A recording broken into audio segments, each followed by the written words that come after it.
enseignement de la parole de Dieu. Le titre du message de ce soir, c'est « L'Église sera présente pendant la période des tribulations, et voici pourquoi ». Alors aujourd'hui, nous allons voir que l'Église est véritablement présente lors de la période des tribulations. Et je vais vous démontrer par des passages qui, ma foi, sont très explicites. Parce que vous savez, beaucoup de mensonges sont colportés autour de la fausse doctrine de l'enlèvement avant la période des tribulations, ou si vous préférez, la doctrine qu'on appelle aussi enlèvement pré-tribulationnel. Toutes sortes de théories, je dirais farfelues et fausses, sont propagées par des prédicateurs qui ne prennent pas le temps de scruter les Écritures et qui préfèrent répéter ce qu'on leur a dit. Ce qui fait que le mensonge se propage et devient avec le temps une vérité. La fausse doctrine des événements de la fin des temps est truffée de mauvaises interprétations et de versets qui sont sortis hors de leur contexte. Et une des mauvaises interprétations est qu'à partir du chapitre 4 de l'Apocalypse, l'Église n'est plus présente dans le livre. Donc, d'après l'enseignement répété, elle serait enlevée au chapitre 4.1, lorsque Jean voit une porte ouverte et qu'il est invité à monter, ce qui est invraisemblable d'accepter une telle théorie, parce qu'il n'y a rien dans le passage, ni dans son contexte qui confirme cela. Rien, mais rien du tout. C'est seulement de la pure interprétation, supposition, de dire « Ah, c'est ça c'est le moment de l'enlèvement de l'Église » pour essayer de confirmer, de valider le fait que l'Église est enlevée avant les tribulations, alors que la Bible ne parle pas de cela du tout. Elle parle d'un seul retour de Jésus, et c'est au dernier jour, pas avant. Alors, ce n'est qu'une supposition sans aucun appui biblique. Ou encore, ce n'est qu'une déduction fantaisiste que ces gens-là ont faite. Puis après être enlevé, ce qu'ils nous annoncent, là, après être enlevé, l'Église referait son apparition lorsque Jésus reviendra avec ses saints. Alors, ils identifient les saints qui sont avec Jésus lorsqu'il revient comme étant les chrétiens qui ont été enlevés avant la période des tribulations. Ce qui est encore une fois un mensonge éhonté, parce que ceci ne fait pas partie, n'est pas validé en aucun endroit dans la parole de Dieu. Bon, les saints qui reviennent avec Jésus, c'est un autre sujet intéressant qu'on va traiter une autre fois. Mais tenons-nous-en aujourd'hui à Apocalypse chapitre 4. Honnêtement, on a ici tous les éléments pour créer un conte fantastique. C'est malheureusement ce qui se produit avec cette doctrine, aussi farfelue que fausse, qui est véhiculée depuis des décennies et que les croyants adhèrent à cela. Pourquoi les croyants adhèrent à cela? Parce qu'ils ne vont pas vérifier dans la parole de Dieu si ce qu'on leur dit est vrai. Prenons par exemple l'affirmation qui mentionne que l'Église n'est plus présente dans le livre de l'Apocalypse à partir du chapitre 4. C'est juste un exemple. Il y en a bien d'autres. Mais aujourd'hui, on en parle juste d'un. J'en parlerai d'autres dans les autres vidéos. Je tiens à vous dire que pour justifier ce mensonge, parce que c'est un mensonge, ces enseignants ont inventé le fait que c'était des gens qui seront sauvés pendant la grande tribulation. Une théorie qui n'est absolument pas soutenue nulle part dans les Écritures de quelque façon que ce soit. Mais ils le disent, ils le véhiculent, et les gens l'acceptent, ils le reçoivent. Encore une fois, c'est une déclaration sans fondement. Elle repose seulement sur l'imaginaire des gens qui refusent de voir la vérité. Maintenant, prenons le temps de regarder la présence de l'Église tout au long du livre de l'Apocalypse. Et je comprends que ça fait peur aux gens de dire « Oh, mais on va être présent pendant la période des tribulations. » Mais la période des tribulations, c'est pas pour les croyants, c'est pour les non-croyants, c'est pour ceux qui n'obéissent pas au Seigneur Jésus, afin qu'ils se repentent. Pour les croyants, ils vont être protégés pendant par Dieu. Mais notre but comme croyants, c'est pas la vie sur cette terre.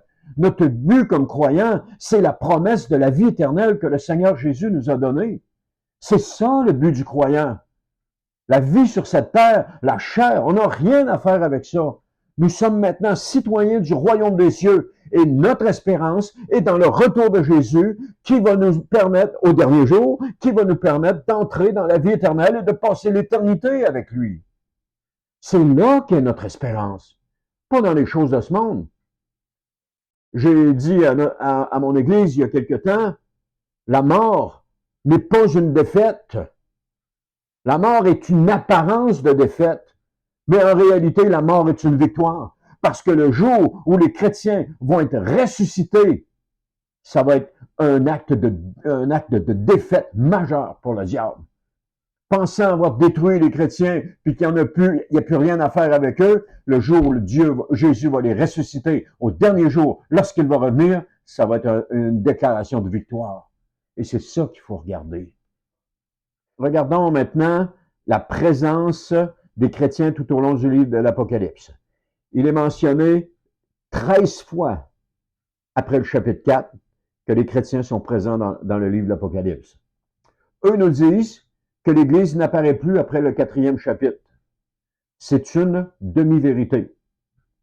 C'est pas complètement faux, mais c'est pas complètement vrai. C'est une demi-vérité.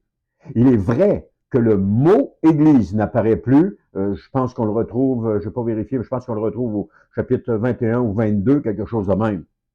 Alors, du 4 jusqu'à 22, le mot Église n'apparaît plus. Mais cependant, ce qu'il y a à mettre de vous dire, c'est qu'il y a d'autres synonymes qui identifient nettement l'Église. Nous la retrouvons au milieu même des tribulations, tout en étant protégés par Dieu, sous sa main protectrice, comme nous dit le psalmiste au psaume 91:1, qui dit « Qui s'abrite auprès du Très-Haut repose sous la protection du Tout-Puissant ». Alors, il y a des termes différents en français qui traduisent le mot grec agios dans nos Bibles. Et selon les traducteurs et les diverses traductions de nos Bibles en français, le mot agios prend différentes formes. Par exemple, mais mentionnons que chacune de ces formes identifie les croyants. Alors, par exemple, la Bible Louis II traduit le mot agios par les saints. La parole de vie utilise l'expression ceux qui appartiennent à Dieu. La Bible en français courant utilise la tournure le peuple de Dieu. Tandis que la Bible du Sommeur utilise la locution les membres du peuple saint. Toutes ces formes ne font que décrire l'Église. Et si vous, qu'importe la version que vous avez et que vous lisez l'Apocalypse, vous allez voir apparaître ces mots-là. Mais ceux qui prônent, qui enseignent l'enlèvement pré-tribulationnel ou l'enlèvement avant la période des tribulations, mentionnent que non, les saints qui sont là ou les membres qui appartiennent à Dieu qui sont là, ce sont des gens qui se sont convertis après l'enlèvement de l'Église qui a eu lieu au chapitre 4. Vous voyez le mensonge. Vous voyez le mensonge. Il est gros comme ça. Et même plus gros que ça encore. Maintenant, on va regarder quelques exemples. J'aimerais vous faire remarquer que partout dans le Nouveau Testament où cette expression est utilisée, les membres du peuple saint, elle sert à décrire l'Église. Partout dans le Nouveau Testament. Je vais vous donner seulement quelques exemples. Avec une concordance, il est très facile de trouver les autres références, si vous voulez faire votre propre recherche. Alors, la première mention se trouve dans le livre des Actes.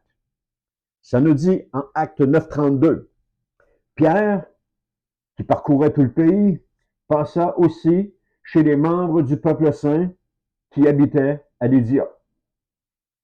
Alors, Pierre est passé dans une église. Il est passé dans un groupe de croyants. On voit bien sans aucun doute que ça fait référence à un groupe de chrétiens. Il n'y a pas de doute là-dessus. Ensuite, Paul va dire, alors qu'il défend sa cause devant le roi Agrippa, il dit dans Actes chapitre 26, versets 10 à 18, il dit, « C'est ce que j'ai fait à Jérusalem. J'ai jeté en prison, en vertu des pouvoirs que j'avais reçus des chefs des prêtres, un grand nombre des membres du peuple saint. Et lorsqu'il s'agissait de les condamner, j'ai voté leur mise à mort. » Qui Paul persécutait-il, à votre avis? La réponse est simple.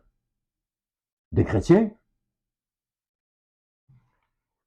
Et les Écritures témoignent que le pharisien Paul persécutait les chrétiens avant sa conversion, puis les faisait jeter en prison à cause de leur foi.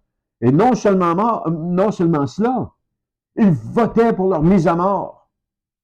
Il y avait une haine profonde contre les chrétiens. Puis ce passage dans Corinthiens 14:33 est tout de même très explicite lorsqu'il dit, en effet, Dieu n'est pas un Dieu de désordre mais de paix, comme dans toutes les églises des membres du peuple saint, dans toutes les églises des membres du peuple saint. C'est pas bien difficile à comprendre que les membres du peuple saint sont des chrétiens. Il y a plusieurs autres références que je ne peux pas citer dans cette vidéo, mais chaque fois que les membres du peuple saint sont écrits, ou chaque fois que l'expression membre du peuple saint pour la version sommaire que j'utilise est écrite, c'est la traduction du mot agios. Si vous utilisez une version seconde, c'est la traduction du mot les saints, ou etc. J'ai nommé tantôt les différentes. Et peut-être si vous utilisez d'autres versions, s'il y a beaucoup les saints qui sont utilisés dans plein d'autres versions.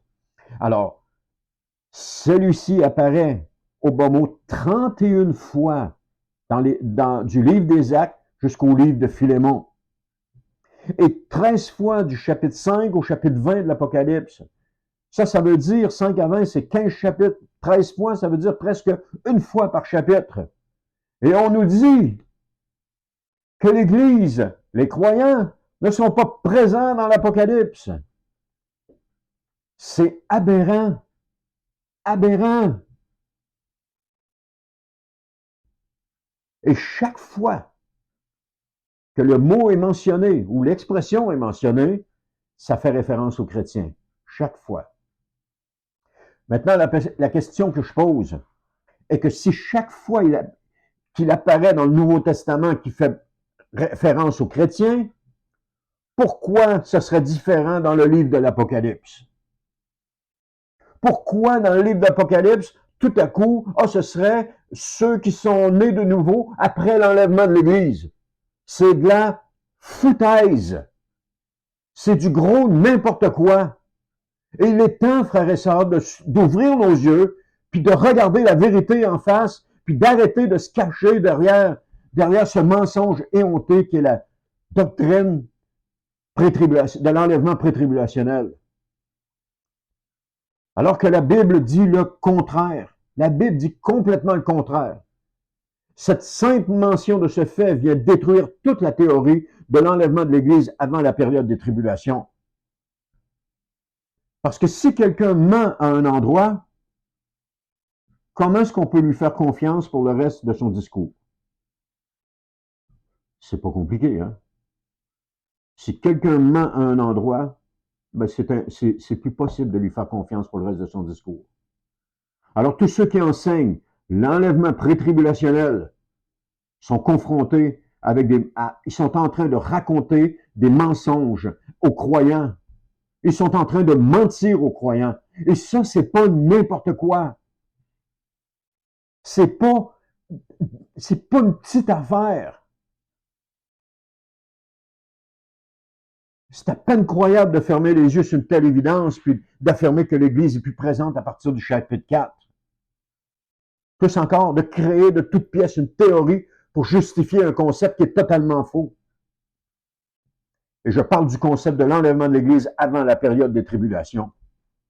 C'est ce concept-là qui est faux. Pas d'enlèvement. Parce que l'enlèvement va avoir lieu. Mais elle va avoir lieu au dernier jour, lorsque Jésus va revenir, qui va ressusciter les morts, qui va ressusciter les morts, et qui va s'asseoir sur son trône glorieux. C'est là que l'enlèvement a lieu. Pas avant. Il n'y en a pas deux enlèvements. Il y en a seulement une. Il n'y a pas deux résurrections, il y en a seulement une. Mais ça, c'est un autre sujet qu'on parlera un peu plus tard. Alors, vous savez comme moi que les enseignants, quels qu'ils soient, vont être jugés beaucoup plus sévèrement, nous dit l'apôtre Jacques. On voit ça dans Jacques chapitre 3, verset 1.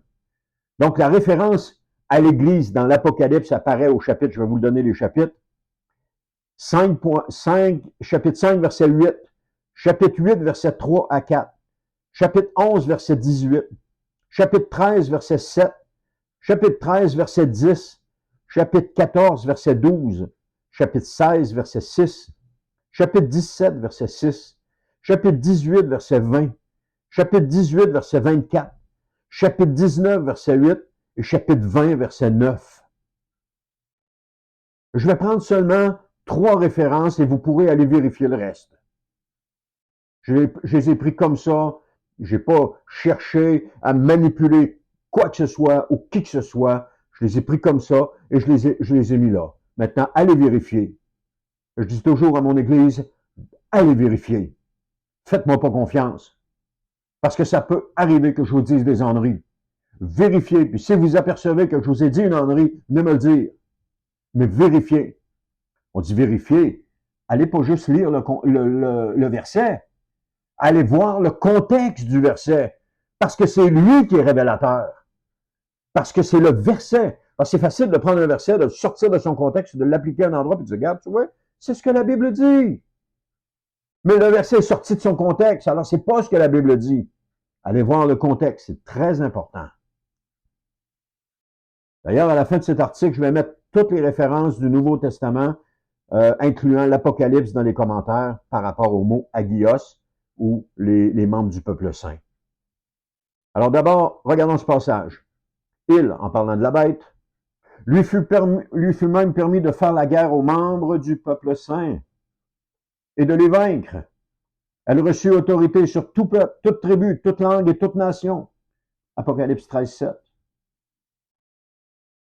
Mais la mort, je vous l'ai dit tantôt, la mort n'est pas une défaite.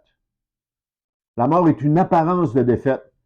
Mais pour le croyant, la mort est une victoire.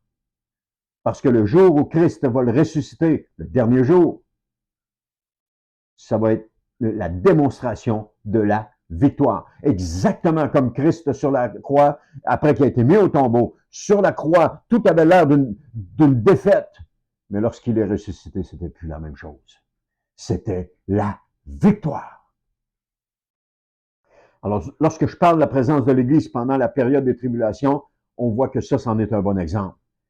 Il serait difficile de nier, à moins de fermer, je dirais, volontairement les yeux pour ne pas voir l'évidence. Quand tu as toutes les preuves en avant des yeux et tu continues à nier, ben c'est que tu fermes les yeux sur les évidences. C'est pas plus compliqué que ça. Un autre passage qui nous démontre la réalité des choses, c'est que les chrétiens sont présents pendant la période des tribulations. Alors, regardez ce que Apocalypse 13, 10 nous dit. Si quelqu'un doit aller en captivité, il ira certainement en captivité. Si quelqu'un doit périr par l'épée, il périra certainement par l'épée. C'est là que les membres du peuple saint doivent faire preuve d'endurance et de foi. C'est un autre passage qui mentionne explicitement la présence de l'Église pendant la période des tribulations. Et que les membres du peuple saint doivent faire preuve d'endurance et de foi. De foi, continuer de s'attendre que Jésus va revenir les chercher. D'endurance, continuer de persévérer dans la vie chrétienne en s'attendant que Jésus va venir les chercher. Finalement, pour conclure cet article, ce passage nous dit, réjouis-toi, c'est dans Apocalypse 18, 20, réjouis-toi de sa ruine, ciel. On parle de la ruine de Babylone. Et vous, membres du peuple saint, apôtres et prophètes, réjouissez-vous, car en la jugeant, Dieu vous a fait justice. Alors, comme j'ai dit, le contexte de ce passage, c'est la ruine de Babylone. Et comme vous avez pu le voir, l'Église sera sur la terre pendant la période des tribulations. Et j'ai sorti seulement 3 passages. Si vous regardez tous les autres, vous allez vous apercevoir. Et ces passages le démontrent explicitement. Alors, nier cela, c'est nier la parole de Dieu. Et dire autre chose, c'est mentir aux croyants. Alors, c'est pas une petite affaire. C'est gros, là. Prenez le temps de vérifier les références inscrites qui sont ici à la fin dans les notes de l'article. Prenez le temps de les vérifier, je vous en prie. Merci d'avoir été à l'écoute. On se dit à bientôt pour une prochaine vidéo.